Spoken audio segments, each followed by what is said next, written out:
ಭಾರತದ ಸಿಟಿಸನ್ಸ್ ಆಗದೇ ಇರೋವಂಥವ್ರಿಗೆ ಯಾವುದೇ ಕಾರಣಕ್ಕೂ ನಮ್ಮ ದೇಶದಲ್ಲಿ ಅವಕಾಶ ಇಲ್ಲ.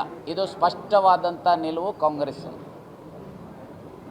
ನಾನು ನಿಮಗೆ ಮೂಲಕ ಕೇಳ್ತೇನೆ, ಈಗ ಆ್ಯಸ್ ಆನ್ ಟುಡೇ ದೇಶದ ಗಡಿಗಳನ್ನು ರಕ್ಷಣೆ ಮಾಡುವಂಥದ್ದು, ದೇಶದ ಸಂರಕ್ಷಣೆ ಮಾಡುವಂಥದ್ದು ಯಾರ ಜವಾಬ್ದಾರಿ? ರಾಜ್ಯ ಸರ್ಕಾರಗಳದ್ದು, ಕೇಂದ್ರ ಸರ್ಕಾರದ್ದು. ಸೊ ಇವತ್ತೇನಾದರೂ ಸಹ ಬಾಂಗ್ಲಾದಿಂದ ವೆಸ್ಟ್ ಬೆಂಗಾಲ್ಗೋ ಅಸ್ಸಾಂಗೋ ಮತ್ತೊಂದಕ್ಕೋ ಮಗದೊಂದಕ್ಕೆ ಯಾರಾದರೂ ನುಸುಳಿಕೊಂಡು ಬಂದರೆ ಯಾರ್ದು ಅದು ತಪ್ಪು? ಯಾರು ಅದನ್ನು ಗಡಿಗಳನ್ನು ರಕ್ಷಣೆ ಮಾಡಬೇಕಾಗಿರುವಂಥ ಜವಾಬ್ದಾರಿ? Is it not the duty of the union government?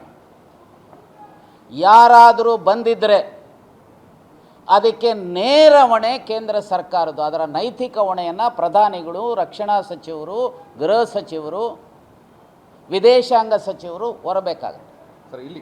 So ಹಾಗಾಗಿ ಕೇಳಿ, ಕರ್ನಾಟಕ ಆಗಲಿ, ಆಂಧ್ರ ಆಗಲಿ, ತೆಲಂಗಾಣ ಆಗಲಿ, ಮತ್ತೊಂದು ರಾಜ್ಯಕ್ಕೆ ಬರಬೇಕಾದ್ರೆ ಅಲ್ಲಿ ಬಿಡಬೇಕಲ್ರಿ ಅವರು ಬಿಟ್ಟಿರೋ ತಪ್ಪಾನೆ. ಮುಂದೇನು ಅಂತ. ಸೊ ಹಾಗಾಗಿ ನಾನು ಇಷ್ಟೇ ಹೇಳ್ತೇನೆ, ಇದರ ನೈತಿಕ ಹೊಣೆಯನ್ನು ಯಾರು ಹೊರಬೇಕು ಹೇಳಿ? ಅಶೋಕ್ಗೆ, ವಿಜೇಂದ್ರ ಅವರಿಗೆ, ಅವನ ಇನ್ನೊಬ್ಬರು ಯಾರವರು ನಾರಾಯಣ ಸ್ವಾಮಿ ಅವ್ರಿಗೆ ಹೇಳಿ, ಹೋಗಿ ಪ್ರಧಾನಿಗಳಿಗೆ, ಗೃಹ ಮಂತ್ರಿಗಳಿಗೆ ಹೇಳಿ, ಯಾರು ನುಸುಳಿಕೋರರಿದ್ದಾರೆ ಅವರನ್ನು ಮೊದಲು ಗುರುಸಿ ಅವರನ್ನು ಆಚೆ ಅಟ್ಟುವಂಥ ಕೆಲಸ ಕೇಂದ್ರ ಸರ್ಕಾರ ಮಾಡೋದಕ್ಕೆ ಹೇಳಿ.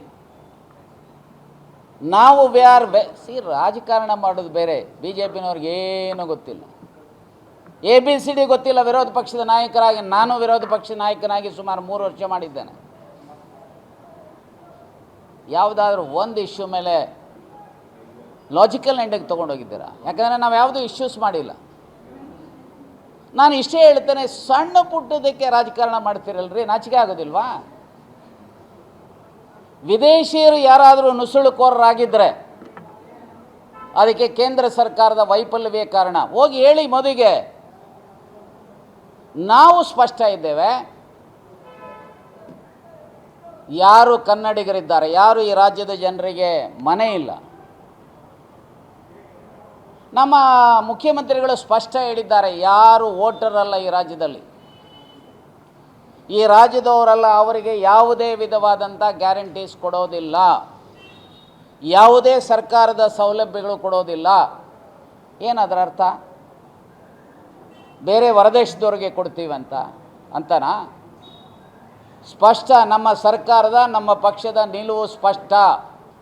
ನಮ್ಮ ಸಂವಿಧಾನದ ರೀತಿಯ ಯಾರೆಲ್ಲ ಈ ದೇಶದ ಸಿಟಿಸನ್ಸ್ ಇದ್ದಾರೆ, ಯಾರೆಲ್ಲ ಈ ರಾಜ್ಯದ ಪ್ರಜೆಗಳಿಗೆ ಇದ್ದಾರೆ, ಯಾರೆಲ್ಲ ಈ ರಾಜ್ಯದ ಮತದಾರರಿದ್ದಾರೆ, ಅವರಿಗೆ ಮಾತ್ರ ಅವರ ಸಾಮಾಜಿಕ, ಶೈಕ್ಷಣಿಕ, ಆರ್ಥಿಕ ಮಟ್ಟವನ್ನು ಪರಿಗಣಿಸಿಕೊಂಡು ಅವರಿಗೆ ಮನೆ ಕೊಡೋದಾಗಲಿ, ಗ್ಯಾರಂಟೀಸ್ ಕೊಡೋದಾಗಲಿ, ಮತ್ತೊಂದು ಕೊಡೋದಾಗಲಿ ಸರ್ಕಾರ ಮಾಡುತ್ತೇ ಹೊರತು ಜಾತಿ ಕಾರಣದಿಂದನೋ, ಧರ್ಮದ ಕಾರಣದಿಂದನೋ, ಮತ್ತೊಂದರ ಕಾರಣದಿಂದನೋ ನಮ್ಮ ಸರ್ಕಾರ ಯಾರಿಗೂ ಯಾವುದೇ ವಿರೋಧವಾದಂಥ ಸೌಲಭ್ಯಗಳನ್ನು ಕೊಡೋದಿಲ್ಲ ಅನ್ನೋದನ್ನ ನಾನು ಸ್ಪಷ್ಟವಾಗಿ ಹೇಳಿಕೆ ಬಯಸ್ತೇನೆ.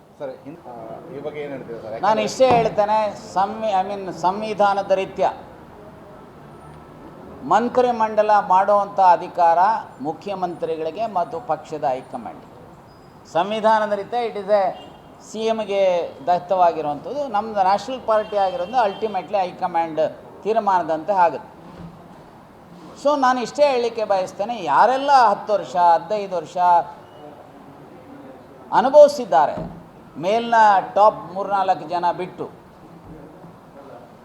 ಮಿಕ್ಕವರನ್ನು ಒಂದು ಸ್ವಲ್ಪ ಪಕ್ಷದ ಸಂಘಟನೆ ಕಳಿಸಿ, ಯಾರೆಲ್ಲ ಸಕ್ರಿಯವಾಗಿ ಕೆಲಸ ಮಾಡುವಂಥ ಯುವಕರು ಇರ್ಬೋದು, ಅನುಭವಸ್ಥರು ಇರ್ಬೋದು, ಅವ್ರಿಗೂ ಸಹ ಒಂದಿಷ್ಟು ಅವಕಾಶ ಹೆಚ್ಚು ಕೊಟ್ಟರೆ ಪಕ್ಷ ಮತ್ತು ಸರ್ಕಾರದ ಇಮೇಜು ಮತ್ತಷ್ಟು ಎತ್ತರಕ್ಕೆ ಹೋಗುತ್ತೆ. ತನ್ನ ಮೂಲಕ ನಮ್ಮ ಪಕ್ಷವನ್ನು ಮತ್ತೆ 2028ರಲ್ಲಿ ಅಧಿಕಾರಕ್ಕೆ ತರಲಿಕ್ಕೆ ಸಾಧ್ಯತೆ ಇದೆ. ಅದೇ ಮುಖಗಳಾದರೆ, ಯಾವುದೇ ಸಂದರ್ಭದಲ್ಲಿ ಅಧಿಕಾರಕ್ಕೆ ಬಂದರೂ ಅದೇ ಮುಖಗಳಾದರೆ ಏನಾಗುತ್ತೆ? ಸೊ ಹಾಗಾಗಿ ಹೊಸ ಟ್ಯಾಲೆಂಟ್ಸನ್ನು ಹುಡುಕಬೇಕು, ಅನುಭವಸ್ಥರೂ ಒಂದಿಷ್ಟು ಜನ ಇಟ್ಕೋಬೇಕು. ಅದರರ್ಥ ಎಲ್ಲ ಆಗಿರೋರನ್ನೆಲ್ಲ ಬಿಡಿ ಅಂತ ನಾನು ಹೇಳೋದು.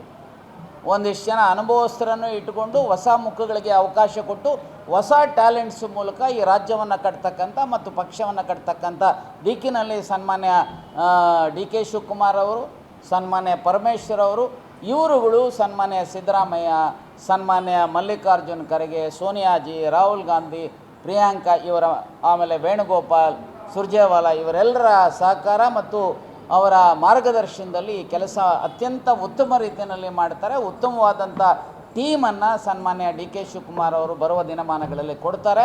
ತನ್ಮೂಲಕ ಈ ರಾಜ್ಯವನ್ನು ಅತ್ಯಂತ ಪ್ರಗತಿ ಪದದತ್ತ ಕೊಂಡೊಯ್ತಕ್ಕಂಥ ಕೆಲಸ ಮಾಡ್ತೇವೆ ಅಂತೇಳಿ ಹೇಳಿಕೆ ಬಯಸ್ತಾರೆ. ಸರ್, ಈಗ ಕಳೆದ 2 ದಿನದಿಂದ ಹಳೆಯ ಸೀನಿಯರ್ಸ್ಗಳೇನಿದ್ದಾರೆ, ಸೀನಿಯರ್ಸ್ MLAಗಳು ಭಾಳಷ್ಟು ಬಾರಿ ಗೆದ್ದವರು ಅಂತ ಹೇಳ್ತಾರೆ, ಜಾತಿ ಆಧಾರದಲ್ಲಿ ಕೊಡಬೇಡಿ, ಕೆಲಸ ಮಾಡಿದವ್ರಿಗೆ ಕೊಡಿ, ಸೀನಿಯರ್ಸಿಗೆ ಕೊಡಿ ಅನ್ನೋ ಅಂಥದ್ದನ್ನು ಒತ್ತಿ ಹೇಳ್ತಾ ಇರೋವಂಥದ್ದು. ಯಾಕೆಂತಂದರೆ ಜಾತಿ ಆಧಾರದಲ್ಲಿ ಕೊಟ್ಟರೆ ಯಾರು ಪಕ್ಷದಲ್ಲಿ ಸಕ್ರಿಯವಾಗಿ ಚಟುವಟಿಕೆಯಲ್ಲಿ ಇದ್ದು ಅಂಥವ್ರಿಗೆ ಅನ್ಯಾಯ ಆಗುತ್ತೆ ಅನ್ನೋವಂಥದ್ದು. ನೋಡಿ, ನಾನು ಸ್ಪಷ್ಟ ಹೇಳ್ತೇನೆ, ನಮ್ಮ ಪಕ್ಷ ಜಾತ್ಯತೀತ ಪಕ್ಷ. Congress secular party.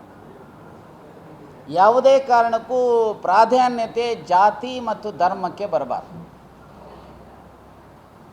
ನಿಜ, ಸಾಮಾಜಿಕ ನ್ಯಾಯ ಕೊಡುವಂಥದ್ರಿಂದ ಅವಕಾಶ ಕೊಡಬೇಕು. ಆದರೆ ಅವಕಾಶ ಜಾತಿ ಹೆಸರಲ್ಲೇ ಕೆಲಸಕ್ಕೆ ಬರದೇ ಇರೋವಂಥವ್ರು ಕೊಡೋರಲ್ಲ. ನಾನು ಅದಕ್ಕೆ ಹೇಳ್ತಾ ಇದ್ದೆ, ರಾಮ ಹೇಳ್ತಾನೆ ಭರತನಿಗೆ,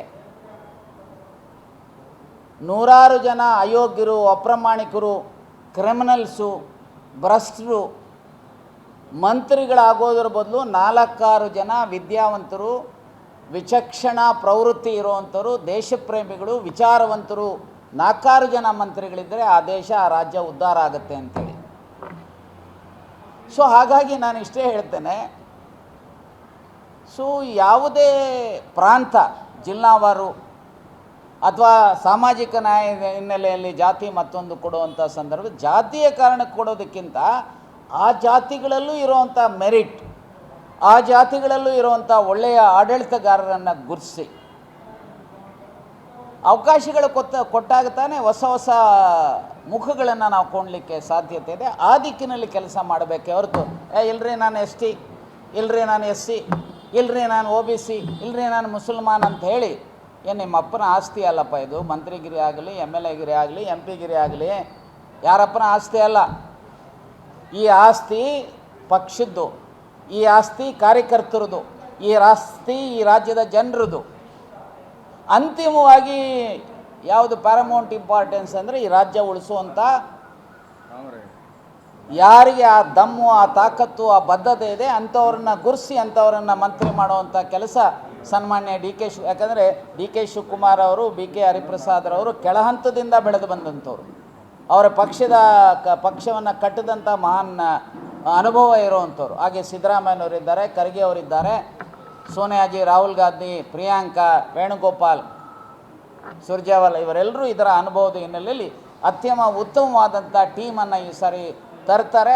ಅದರ ಮೂಲಕ ರಾಜ್ಯ ಮತ್ತು ಪಕ್ಷವನ್ನು ಅತ್ಯಂತ ಬಲಯುತವಾಗಿ ಬೆಳೆಸ್ತೇವೆ ಅನ್ನುವಂಥ ವಿಶ್ವಾಸ ನನಗಿದೆ. Okay, thank you.